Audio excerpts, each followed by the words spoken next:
बहन मायावती जी की प्रधानमंत्री पद की दावेदारी यह जरूरी नहीं बल्कि मजबूरी है। मैं आरडी भारती और आप देख रहे हैं बिहारी सुल्तान। अगर आप हमारे चैनल पर नए हैं तो चैनल को सब्सक्राइब कर लीजिए, वीडियो अच्छा लगे तो इसे लाइक कर दीजिए, शेयर कर दीजिए और YouTube से ज्यादा और अलग प्रकार का कंटेंट्स हम फेसबुक पेज पर लेकर आते हैं। आप वहां भी जरूर आइए और हमें फॉलो कीजिए, आपको अलग अलग कंटेंट्स मिलेंगे। और मैं न्यूज के कार्यक्रम में वह दावेदारी नहीं कर रहा हूं जो बसपा के पूर्व सांसद मलुक नागर जी ने किया। मलुक नागर जी ने कहा कि बहन मायावती जी को प्रधानमंत्री पद की उम्मीदवार बनाओ और इंडिया अलायंस में लो, प्रधानमंत्री पद का चेहरा का उम्मीदवार बनाइए।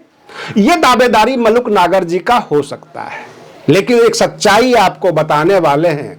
जो सभी मीडिया कर्मी, जितने भी बड़े बड़े न्यूज एनालिस्ट हैं, राजनीतिक एनालिस्ट हैं, सबने जब खंगालना शुरू किया तो राजनीतिक जगत में एक भूचाल आ गया, एक तूफान आ गया है कि बहन मायावती जी एक सटीक प्रधानमंत्री पद का चेहरा है और अगर कांग्रेस यह भूल ना करती तो आज भाजपा सत्ता से बाहर होती। मैं आपको बिल्कुल तार्किक तरीके से बताने वाला हूं। जैसा कि आप जानते हैं, भाजपा के पास 240 सीट आया 2024 के लोकसभा चुनाव में। बहन जी अगर इंडिया अलायंस का प्रधानमंत्री चेहरा होती, कांग्रेस खुले मन से उनके मंच पर प्रधानमंत्री उम्मीदवार बना देता तो 30 सीट भाजपा के और घटते। यह जांचा गया, परखा गया, सीट वाइज 543 सीट का जब सर्वे किया गया तो बहन जी अगर इंडिया अलायंस का चेहरा बन जाती तो 30 सीट और कम आते तो 240 में 210। एनडीए को कितना मिला? 265 कुल मिलाकर, क्योंकि 240 भाजपा के और 25 एनडीए अलायंस के, जिसमें चिराग पासवान, जीतन राम मांझी और बाकी लोग थे। अब प्रश्न ये उठता है कि 265 में अगर 30 कम कर दीजिए तो एनडीए को कितना मिल जाता? 235। और बाकी जो भी होता वो इंडिया अलायंस का। कहने का तात्पर्य कि आज की तारीख में एनडीए के पास 293 है और 293 में 28 यानी 16 चंद्रबाबू नायडू और 12 नीतीश कुमार के सांसद हैं, तो कुल मिलाकर 293 होता है और बहुमत का आंकड़ा चाहिए 273 का।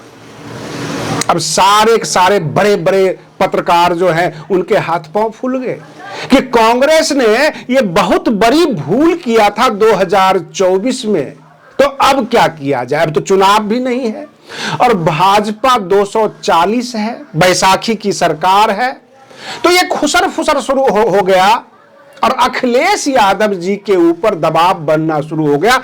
कहीं न कहीं से अखिलेश यादव जी गिल्टी फील कर रहे हैं, बिल्कुल अपराधी, अपराध बोध से ग्रसित है और उनके ऊपर दबाव भी है कि क्यों नहीं कांग्रेस अथवा जो है समाजवादी पार्टी, ये सब के सब बहन मायावती जी को राज्यसभा में भेज दें, चेहरा उनको बनाया जाए, क्योंकि प्रधानमंत्री मोदी के सामने विपक्ष में कोई नेता टिक नहीं पाता। बहन मायावती जी एक वरिष्ठतम लीडर में से हैं, राज्यसभा में भी भेजकर और किसी तरह से नीतीश कुमार और चंद्रबाबू नायडू को अपने पाले में लाकर घेराव किया जाए तो भाजपा विपक्ष में आ जाएगी और इंडिया अलायंस जो है सत्ता में आ जाएगी।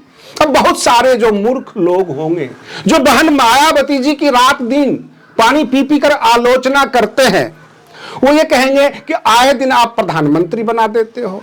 हम उनसे पूछना चाहते हैं, पूर्व प्रधानमंत्री चंद्रशेखर, उनके पास कितने सांसद थे? क्या किसी ने इंद्र कुमार गुजराल, एचडी देवे गौड़ा, उन लोगों को बारे में सुना था कि वो कभी प्रधानमंत्री भी बनेंगे? तो ये राजनीति है, कब कौन जो है, कहते हैं राजनीति में कोई किसी का सगा नहीं होता, तो राजनीति में मौके की दोस्ती होती है। राहुल गांधी जी जब से बरेली में बयान दिए और इसके ऊपर मंथन शुरू हो गया और धीरे धीरे कांग्रेस ही लपेटे में आ गई कि कांग्रेस ने 2024 में बहुत बड़ी भूल की थी।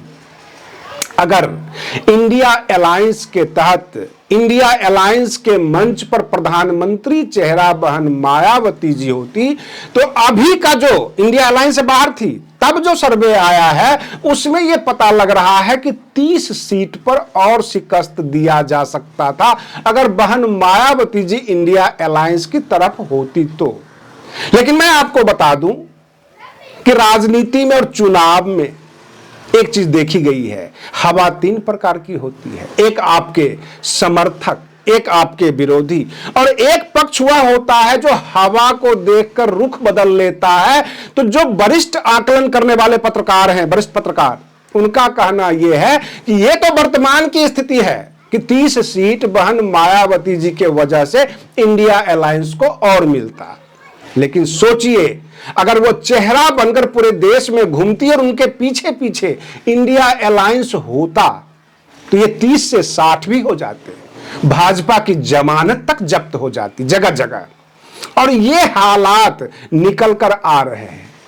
अब अखिलेश यादव जी, कांग्रेस, सबके सब आपस के मंथन में जुड़े हुए हैं कि हम लोग अलग से इंडिया अलायंस बनाकर बहन मायावती जी से दूर रहकर कहीं अपने पैर पर कुल्हाड़ी तो नहीं मार रहे हैं। रही बात ये, सामने बिहार विधानसभा का चुनाव है, वहां भी बहन मायावती जी 243 सीट पर अकेले चुनाव लड़ती हैं, अदरवाइज AIMIM को साथ में जोड़ लेती हैं। तो ये वोटों का बिखराव होगा। आरजेडी, कांग्रेस, CPI फिर पुराने धर्रे पर महागठबंधन बनाएंगे, उधर NDA होगा। लेकिन इसी में अगर थोड़ा परिवर्तन कर दिया जाए कि बहन मायावती जी को उस महागठबंधन में लाया जाए, उनको स्टेज दिया जाए, तो फिर 2 प्रकार के नजारे नजर आएंगे। एक तरफ भगवा झंडा होगा और दूसरे तरफ नीला ही नीला होगा। कहने का मतलब यह कि राजनीतिक ध्रुवीकरण हो जाएगा। और कांग्रेस अब यह पश्चाताप कर रही है, सोच रही है कि हमने राजनीतिक ध्रुवीकरण क्यों नहीं किया। यह प्रश्न उठता है जब बहुजन समाज के बीच हम जाते हैं तो लोग यह भी कटाक्ष करते हैं, कहीं कांग्रेस के दिमाग में मनुवाद तो नहीं है, कहीं वह शेड्यूल कास्ट समझ के बहन मायावती जी का नेतृत्व स्वीकार नहीं करना चाहते हैं, कहीं भेदभाव का मामला तो नहीं है। पूरे इंडिया अलायंस में चाहे वो अखिलेश यादव हो अथवा उस वक्त के नीतीश कुमार, सबके सब बहन मायावती जी से घृणा तो नहीं करते हैं। ये सारी बातें जनता के बीच मंथन हो रही है। आज के लिए बस इतना ही। आप बने रहिए बिहारी सुल्तान चैनल पर। हम फिर मिलते हैं अगले वीडियो में, तब तक के लिए धन्यवाद।